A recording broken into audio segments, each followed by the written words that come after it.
Tim, we've come up with these 10 garden killer factors, and as we were talking, which one of those 10 do you think is the least in our control? Definitely the weather. Any advice about dealing with the weather? Have a plan when the weather is cooperating and have a backup plan for when it's not. Great advice. That takes us to garden killer number 10, and that is the weather. So although there's not a lot we can do about the weather, we can kind of get in the way of some extreme conditions like frost, heat waves, or drought, which can stress plants and reduce their ability to produce. While some factors, again, are outside our control, we can protect plants with things like coverings, mulching around our plants, using irrigation systems, or choosing a more resilient variety of the plant. For example, Roma tomatoes versus beefsteak or big boys, as the latter tend to struggle in hot and dry conditions, often requiring regular watering and cooler temperatures to survive. From frosty nights to unexpected heat waves, weather plays a huge role in the health of your vegetable garden. So let's talk about the common weather challenges you face, how they impact your plants, and most importantly, how you can protect your crops to get the best possible harvest. So let's dig in. One of the biggest concerns for gardeners in Zone 5 is late spring frost.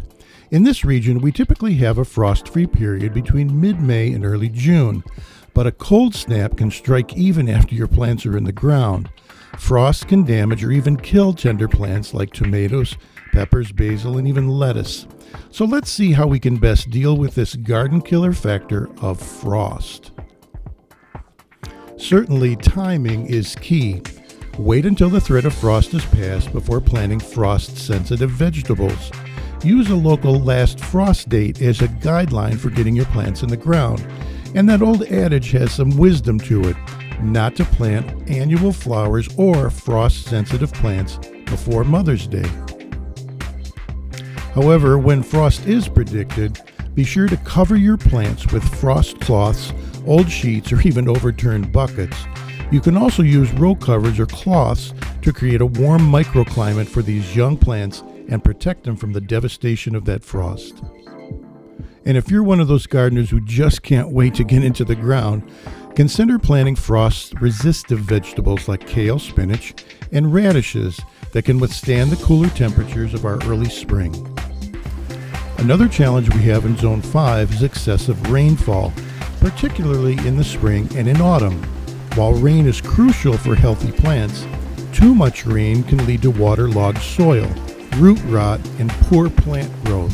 It can also invite pests like slugs and snails, but there are some things that you can do.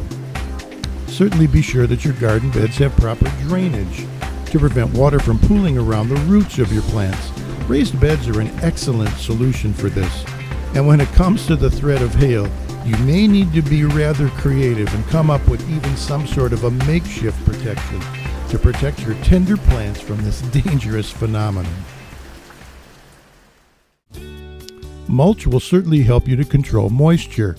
Adding mulch around your plants helps to regulate soil moisture and prevents water from splashing up onto the leaves, which can spread disease.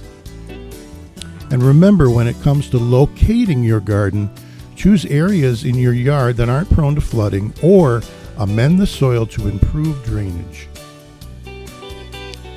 Here in Zone 5, it's not unusual for us to have spring, summer, winter, and autumn all in the same 24-hour period.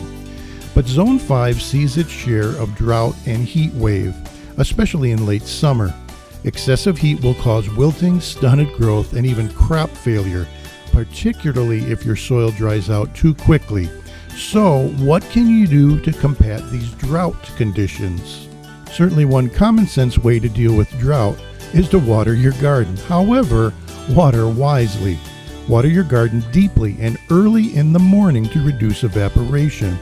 Invest in things like soaker hoses or a drip irrigation system that can deliver water directly to the roots of your plant. Use shade cloth, row covers, or plant taller crops to provide some afternoon shade for your most vulnerable plants. And although we've already mentioned it, don't forget the mulch. A thick layer of mulch around your plants helps conserve moisture, keeps the soil cool and reduces water evaporation.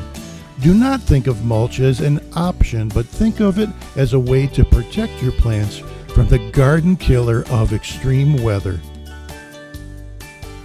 And certainly another option is to choose drought-tolerant varieties of vegetables. Vegetables like beans, squash, and certain varieties of tomatoes are much more tolerant of dry and hot conditions. But you can deal with drought and heat wave if you know what the problem is and you know how to take the right preventive measures. And wise gardeners know that they cannot underestimate nor overlook the issue of humidity. Low and high humidity levels can both negatively impact a backyard vegetable garden in many different ways. Here's how they can affect your plants and some ways you can protect your garden from these humidity extremes. When humidity is low, it means there's less moisture in the air, and that can lead to increased water loss. Low humidity causes plants to lose moisture through transpiration, especially in warmer weather, and that leads to dehydration. In that situation, your plants may wilt, and they will definitely suffer from stunted growth. During times of low humidity, your plants can be under stress from the lack of moisture, and therefore they become more susceptible to pests and diseases. And during dry conditions, pollinators like bees may not be as active, and that can affect your fruit and overall yields. There are certainly several different things you can do to protect your plants during these times of low humidity. Ensure that your plants are consistently watered, especially in the morning, to minimize evaporation. Again, use drip irrigation or soaker hoses to provide deep watering and reduce moisture loss. And although we've said it a few times already, apply a thick layer of organic mulch around your plants. This helps retain soil moisture and keeps the roots nice and cool. Don't overlook shade. Provide shade in the way of things like shade cloths or taller plants around smaller ones to protect them from the intense sun, which can further dry out your soil. And use fences or other structures to reduce wind, which can exacerbate moisture loss. At the other end of our spectrum, high humidity or damp conditions certainly can cause problems for your garden. One of those things it can affect is fungal diseases.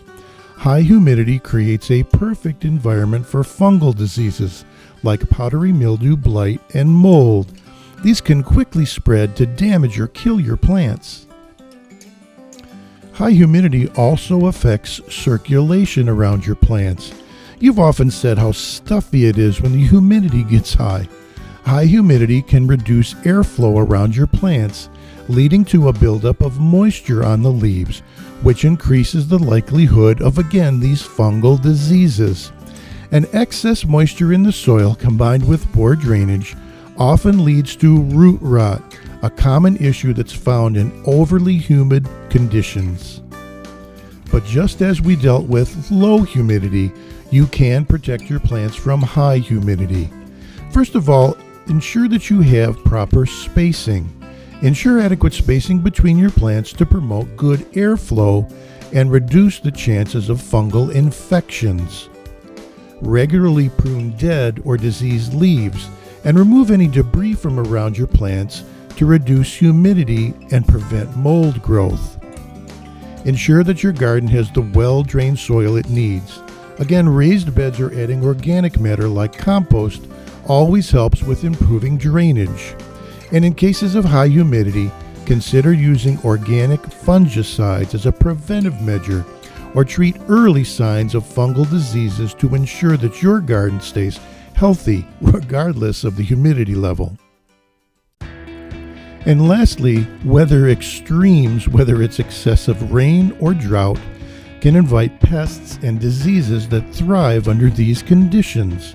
For instance, wet conditions can lead to fungal infections, while dry conditions stress plants, making them more vulnerable to insects. So, what can you do to prevent these pests and diseases? Well, I'm glad you asked. There are at least 3 things we can do to help with this problem. First of all, maintain your garden's cleanliness. Remove any dead plants, any fallen fruit, and debris where pests can hide. A lot of gardeners have had great success by using companion planting. Plant pest-repelling herbs like basil or flowers like marigolds along with your vegetables to help keep the pests away. And consider using natural herbicidal soap or, my favorite, neem oil to treat common pests like aphids and spider mites. But keep in mind that humidity extremes can lead to a variety of different problems that can affect or kill your garden. Knowing how to prevent these things and get in the way of them when they happen can help you ensure that you have a healthy and productive garden year after year. So as we've seen, and as you are well aware, our weather is very unpredictable. But with the right strategies, you can minimize its impact and ensure a successful harvest. Remember to keep your eye on the forecast, plan ahead, and adjust your gardening practices as needed. Whether it's frost, floods, drought, or pests, now you have the tools to combat these potentially dangerous garden killers. Keep in mind that today's garden killer topic is very closely associated with one or maybe two other topics. So for the best possible overview on how to keep your garden safe all season long, be sure you watch all 10 of our videos. Hey, before you leave, be sure to hit that subscribe button to stay current with all of our Soil Channel videos. And again, on behalf of Tim Wallace Soil Mix Supply and the Soil Channel, I'm Tim Wallace. and I'm Joe. Thanks for watching. Now grow and make it a great day. On the website, you're able to see all the different soil blends we have to offer for the lawn, garden, planting beds, trees and shrubs, and yes, even golf courses, as well as the component products and ratios of each of our specialty soil blends.